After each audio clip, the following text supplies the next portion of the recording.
Welcome back to Left 4 Dead Garage. As I said in the last video, in the Fight Me Forward, that we'll be working on the S10 in the next video. Sadly, there's no footage of the before of this truck. We bought this truck a year ago. Now we're doing YouTube stuff, so I do have a before picture or two. We really didn't document anything along the way.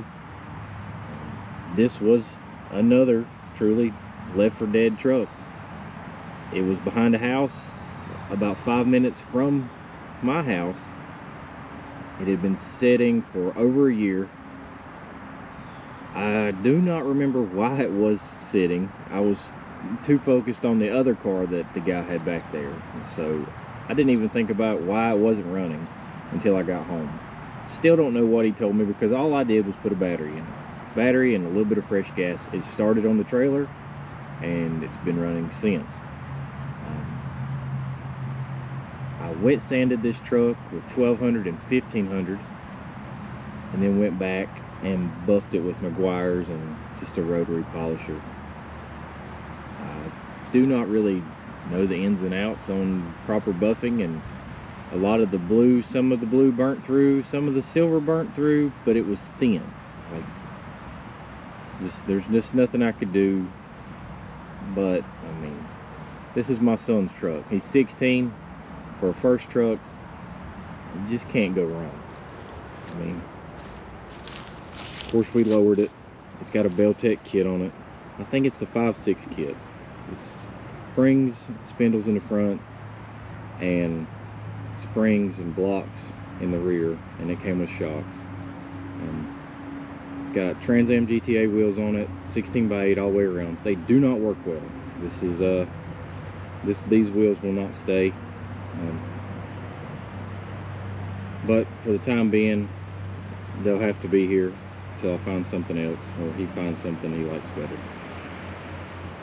But what we're going to be doing is just basic tune-up stuff: plugs, wires, cap, rotor, fuel filter, oil change. He's actually working a lot, so instead of him being here learning how to do this, since he's working a lot and putting effort into working and making money, I'm going to do this for him, and this will be the video.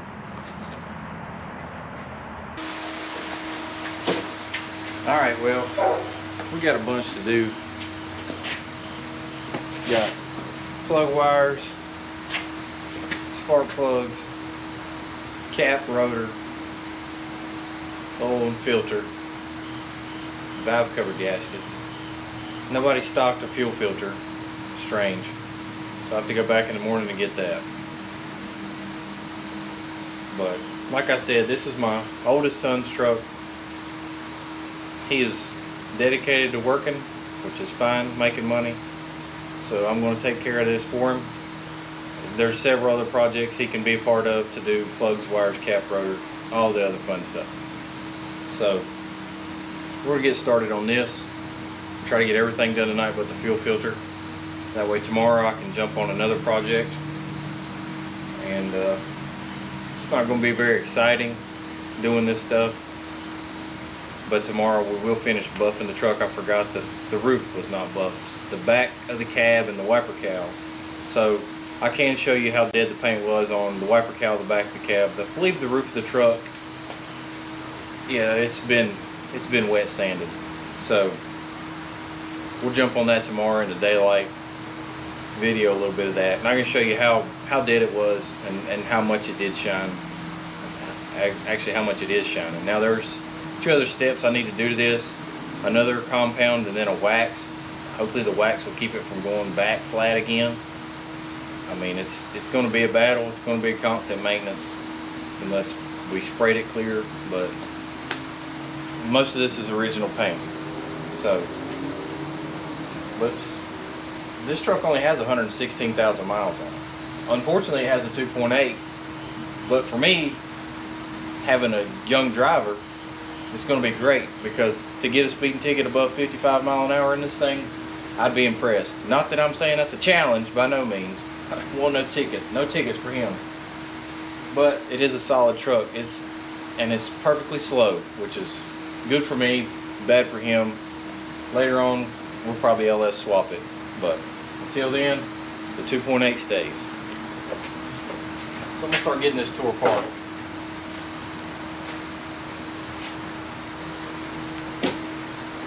Pull this air cleaner off and get it out of the way. Hopefully these valve covers won't be too big a deal.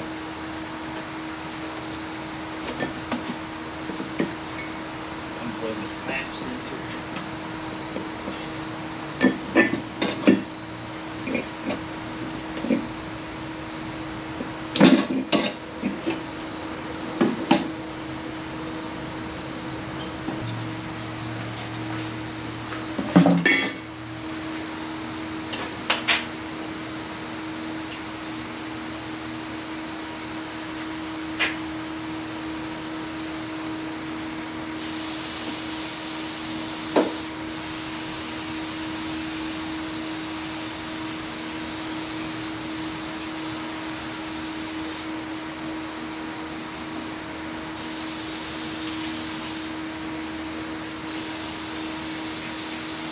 Also got an oil pressure switch to put in. That was the, when I started on the trailer the night we got it, that was leaking. So I just capped it off with another one. And this truck actually has gauges. It doesn't have just lights. So I have to get the oil leaks fixed and make sure all the gauges work, because you know, anything I can do to make it easier on him being a new driver, keep an eye on things. Definitely don't want him to drive something that's leaking oil, because you never, there's always times you think about that oil leak, but there's always times you think about it when it's too late. This hood prop is right in the way. The wires actually look pretty new, and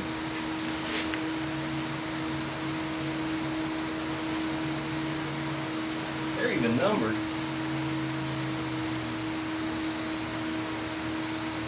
They come off the plugs, but I may just leave the wires, but if they start coming apart, then they gotta go.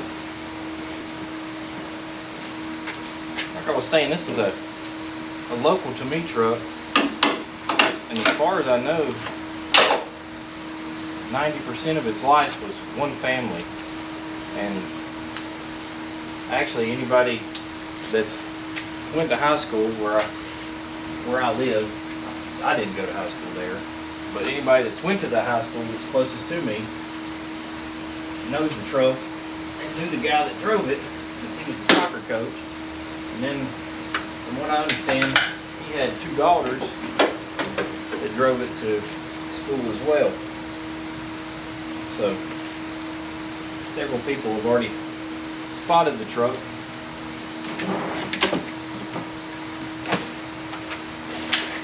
And knew exactly who owned it.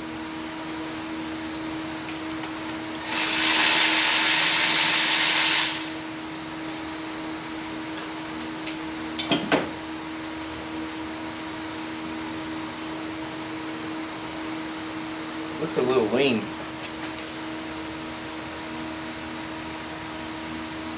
But definitely, I'd rather see lean than carboned up.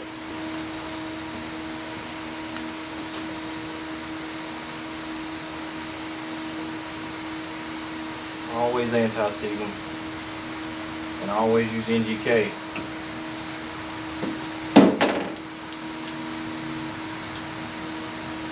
Alright, I'm going to get these plugs in, or there ain't nothing to see. We'll get back with you on the next step.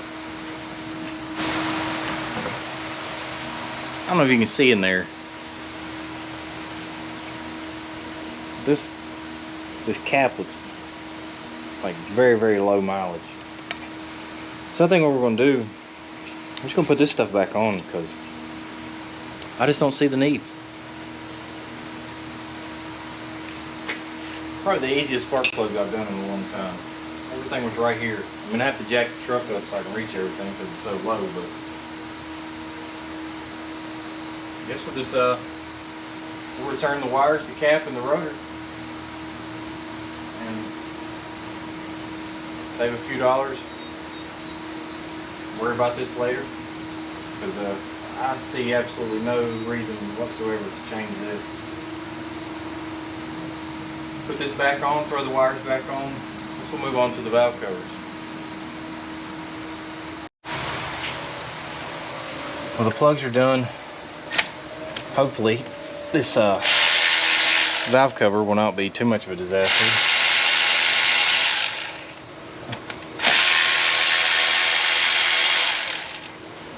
Looks like the heater core hard line will have to come loose from the back of the manifold.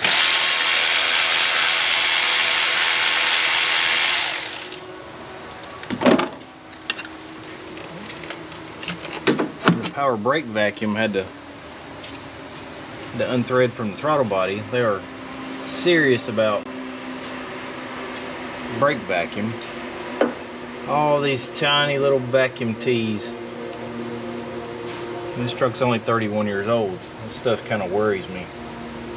It'd be nice to delete some of this stuff like the air pump and all these other lines, but it's not failed yet, so I guess we'll wait.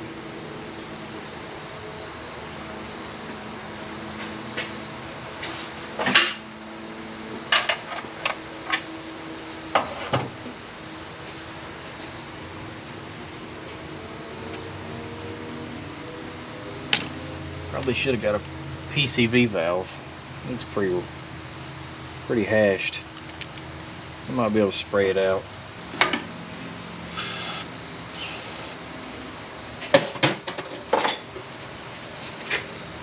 Luckily we still have warm weather to do this stuff. It'll probably be getting cold before long. And the dirt dauber nests are everywhere.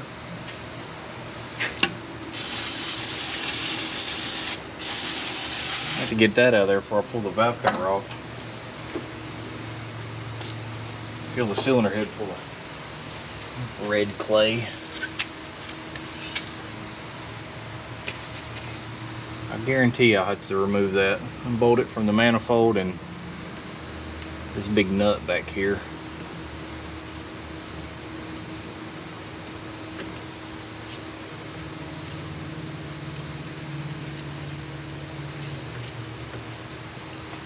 I really don't want to break this stuff.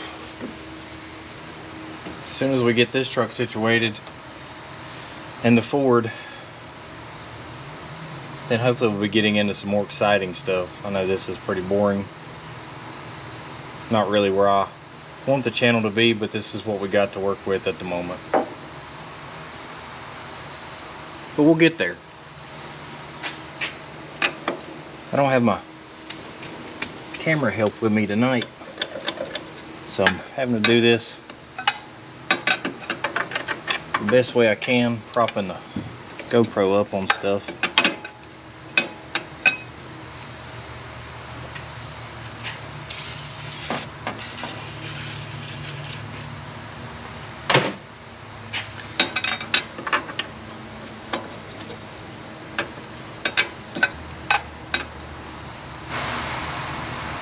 Well, I've seen worse, but I was hoping to see better. But to get that valve cover off, you have to remove the entire cowl mount, this heater hose line, flip the alternator out of the way, take the whole throttle cable assembly or bracket off, and then finagle the plug wires back out of the way. The gasket is definitely old and brittle. But I guess it all can't be fun work. Sometimes it has to be maintenance. We'll get this side knocked out and jump over to the other side. The 2.8 has the whole Ford FE thing going on. The intake and the cylinder head make up the valve cover rail. I always wonder why these motors, a lot of these motors smoke on startup. There's no oil drain in the bottom of part of the cylinder head, nowhere. So the oil would puddle all the time, which probably leaves the valve guides, you know, submerged in oil. And looks like the drains are all at the top of the cylinder head. Probably explains the smoking and oil use. But finally got the valve cover off. Took me like 30 minutes to scrape gasket. Had to go get the shop vac from the house, suck all the gasket out of the top of the cylinder head. Got the valve cover cleaned out, the rail cleaned out, the new gasket laid in. I'm gonna let that tack. Put a dab of silicone where the intake meets the cylinder head and the front and the back. Stick it back together, jump on the other side. While I was trying to get the driver's side valve cover off, I realized the fuel lines are just a little bit in the way. So I was kind of taking a look at it. Then I realized there's the fuel filter way down in there. Maybe that's why nobody stocked it. Because I'm probably the only moron that's going to attempt to change it. I mean, what in the... Thanks, GM. Fantastic job you did there. That's probably going to be just fun to get off. These valve covers are bad enough. Just no room to work. Although, I'm sure there's a lot worse. At least it's not a front-wheel drive V6. So, keep hammering away. See what kind of sludge is under valve cover number 2. You may not be able to see that, but it's right there. That is part of the valve cover gasket, and luckily part of the ground cluster. I'm assuming it's what it looks like. Part of the ground cluster was in between the valve cover rail on the cylinder head and the valve cover. So that explains the massive leak down the side of the motor, which it actually sealed pretty good considering, but yeah. But I can see how that could happen because there is no room to work back there, and I got to work at getting all this gasket off on this side. Good old cork gasket, nice and crusty, solid, stuck. I have to vacuum out the cylinder head. Well, we'll keep at it. It's back together. Tune-up's done. Oil's changed. Fuel filter's changed. I'd like to change these hoses. They are probably original. They say GM on them still. They're not hard and brittle, but 16-year-old driver, I'd like to give him, you know, all the good I can. I don't want him breaking down. But we're gonna get this thing back off jack stands on the ground. Then we're gonna hit the roof, the back of the cab, and the wiper cowl, get it shined. The tailgate, it's not done. We still have to use the 3M rubber wheel to try to get what's left of the double-sided sticky tape off. But we're going to do the roof, the wiper cowl in the back of the cab, then we'll take it for a test drive, see how it does. I actually have another S10 to build, possibly, well, there's more than one S10 left to build. I'm not sure what plans we have for it. It's got a little bed damage, so probably going to swap the bed, probably paint that truck. That should be interesting. You'll get to see me fail with that. Maybe not, it's been a long time, but we'll see what we can do. Anyway,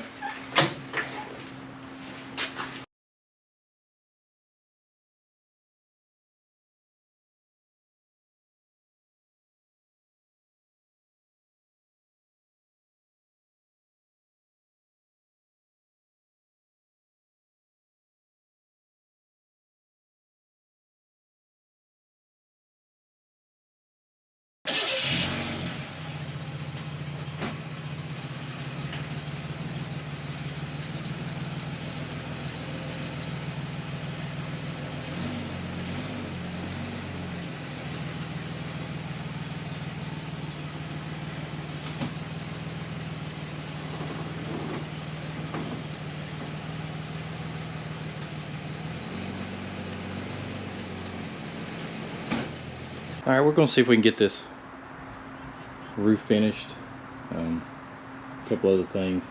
But you can see, I mean, it's an overcast, cloudy day, but you can see the hood. Now the blue is thin, nothing I can do about that. Single stage paint. But see the difference? That's how the whole truck looked. Just as flat as that. Now I do have the roof wet sanded good enough. The back of the cab is not. You can see the difference. The only bad thing is, with shining it up like this, now all the dents and dings show up. And I need to do something about that third brake light. It looks terrible.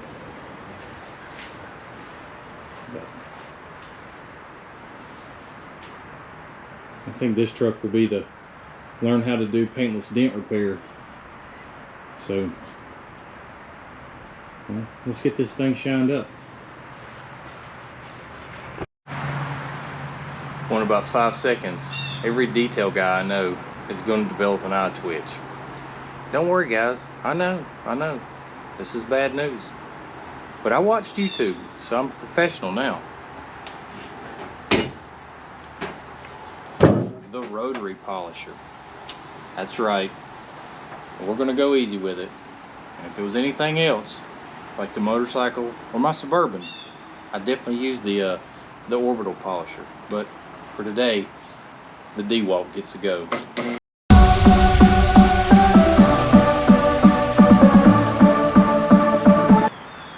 And if you're wondering what sauce I'm using here, it's some sort of McGuire's that I found at the bargain hunt for $9 a bottle. The big bottle, the ones that are 30 at Advance.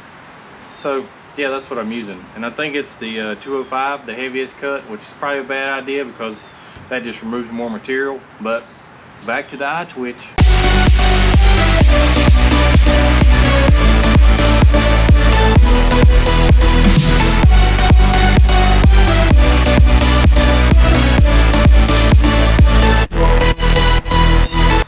Is there a better way? Probably. Let me know. Another dent.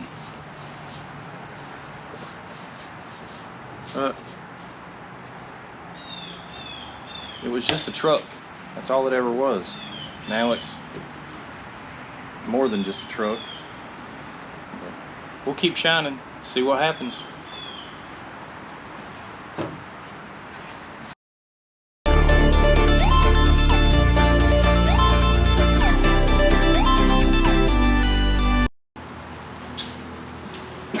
Gotta be careful in this spot. The blue was really thin. We're all the way through to the primer.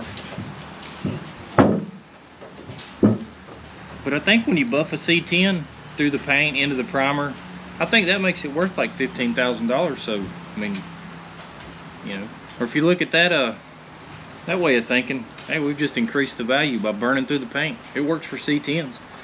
And this thing doesn't need cab corners or rocker panels or floors. It's 100% solid. So if you do C10 math, then a $700 truck, well, I mean, we get this roof done, it's worth $5,000. I'm sure he'll sell it for $5,000.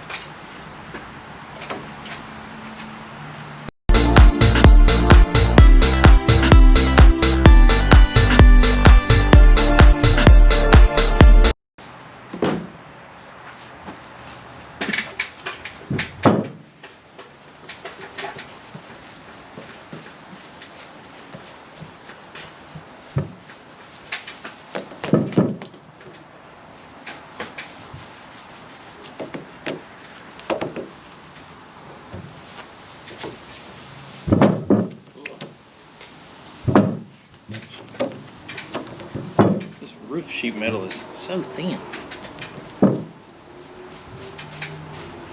the paint is wicked thin right there.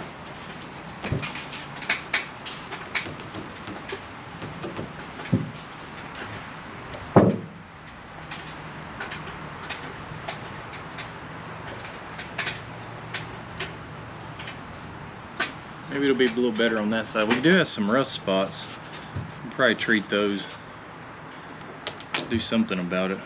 I don't want it to get worse. You see where they've hauled stuff across the top of the cab, but it was just a truck. Probably still just a truck to most, but I like it so much I tried to buy it back from him. See if this small buffer will get in these dents.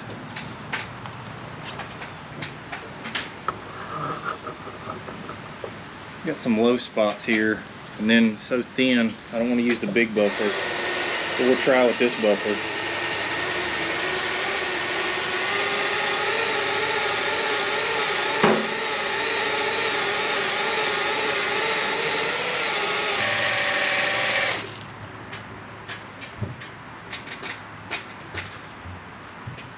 I'll actually use this little Milwaukee to go along the windshield edge, which I should tape up, but I'm probably not, along the back of the cab and the wiper cowl. Already a big difference. You see the difference? Even the back edge of the cab. I don't think I'm going to get down in here because I'd like to remove the bed. There's some stuff growing down in there, some green moss or whatever. Love to take this window out, put a solid window in, but yeah, they went through the paint. We get this side done, this B pillar and the rest of this A pillar, and try to get in here, do this wiper cowl without getting wax or compound down in these grill vents. Probably need to pop the wiper arms off and the squirter, but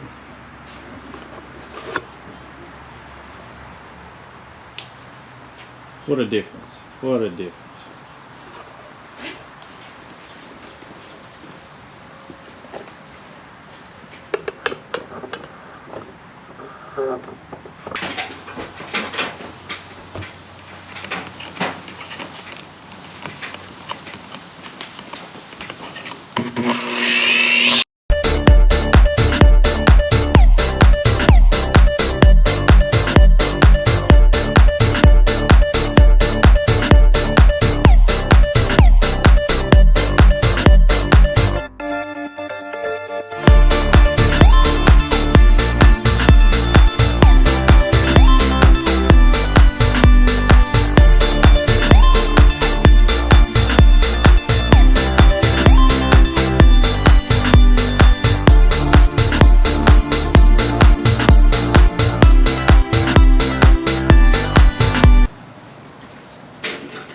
So how many of you are ready to come take this thing away from me yet? I know somebody is.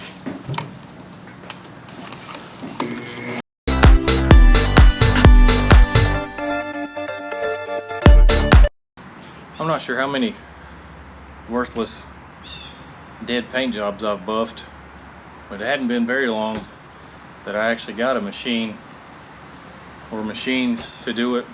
I used to do this all by hand. It was one of them deals.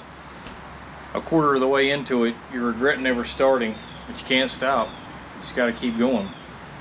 I basically feel the same way even with the machine, because it's a lot of work, a lot of worry. If you're gonna mess it up, make it worse. But as dead as this stuff was, I really don't think you could hurt it.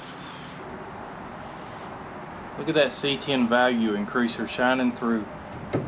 I'm sure it's the same on the S10. If it's not, I'm gonna say it is.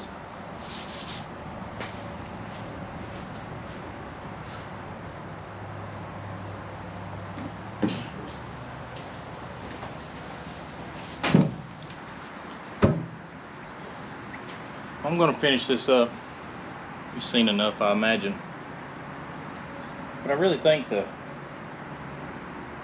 point of this is it shows both my sons that with a little bit of effort and not a whole lot of money, you can find the right turd to polish. And this is probably one of the better ones that I've done. I've done a early Toyota and a Ranger. They both turned out great. I can probably find some pictures of those somewhere. But same deal. Wet sand buff, polish, lower. The Toyota was on Crown Vic wheels and the Ranger was on Mach 1 wheels. Just simple, basic stuff that actually a lot of people complimented. I mean, and there was nothing to it. Same way with this truck. People love this thing, which I don't blame them. I love it too. And pretty sure my son does as well. It's just simple. It doesn't take much. Granted, it's not a 2020 Tacoma, but he's learned some stuff and will learn things. And now knows just because it's dull or dirty that doesn't mean it's going to stay that way. Now he's going to have to put some effort in it to keep the paint to shine, keep wax on it, and there's some places that need to be gone back over. But it's just a perfect example of what a little bit of effort does. Well, we're taking the S10 for a little test drive. I'd close this out with a burnout, but that'll never happen with this truck. Not with the power plant it has. Everything seems fine. I don't smell any leaking, or it's not running hot. Still don't have the oil pressure gauge working, but we'll see if we can get the right part for that. It is no powerhouse. I think the next video you'll see of this is we're going to do us some custom exhaust at the house. It's all fairly straight. Shouldn't be a problem. Just run it over the rear end and turn it down. Most of everything that's left under it now is just full of holes and rotted.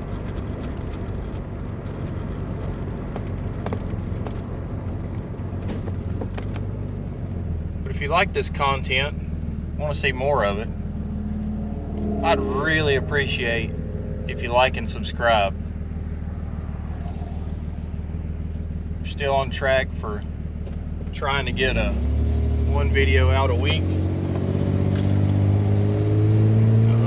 I believe the Fight Me Ford will be the next video, because I believe we're going to ride that truck about 100 miles round trip next weekend. A little rough there. Tire clearance of the fenders slim.